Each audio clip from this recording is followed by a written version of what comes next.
Hi అండి, అందరికీ నమస్తే. ఈరోజు నేను సౌందర్యలహరిలో 43వ శ్లోకంతో నేను మీ ముందున్నా. ధునోతు ధ్వాంతం నః తుళితదళితేందీవరవనం ఘన స్నిగ్ధశ్లక్ష్ణం చికురనికురంబం తవ శివే యదీయం సౌరభ్యం సహజముపలబ్ధుం సుమనసో వసంత్యస్మిన్ మన్యే వలమథనవాటీ విటపినాం. దీని అర్థమేమనగా, ఈ 43వ శ్లోకంలో దేవి యొక్క కేశాల సౌందర్యాన్ని వర్ణిస్తుంది. ఇది ఇలా ఉంది: అమ్మా, ఇప్పుడే వికసించిన నల్ల కలువల వంటి నల్లని మేఘాల వలె దట్టంగా సుకుమారంగా ఉన్న నీ కేశముల ముడి మా అజ్ఞానమనే చీకటిని పారద్రోలుతుంది. దాని నుండి వెలువడే సహజ సువాసనను పీల్చుకోవడానికి బలుడనే రాక్షసుని చంపిన ఇంద్రుని తోటలోని కల్పవృక్షాల పూలు దానిని ఆశ్రయిస్తాయి కదా.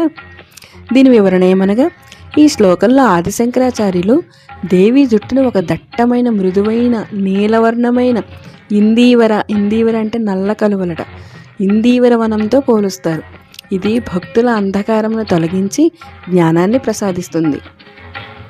జుట్టు నుండి వచ్చే సహజ సువాసన మనసులను ఆకర్షిస్తుంది. మన్మథుని తోటలోని చెట్లలో వసంతకాలంలో వచ్చే పూలవలె ఇది మూలాధార చక్రంలోని సమయ కళతో సంబంధం కలిగి లాస్య మరియు తాండవ నృత్యాల ద్వారా ఆనంద భైరవి భైరవుల సృష్టి ఉద్దేశ్యాన్ని సూచిస్తుంది.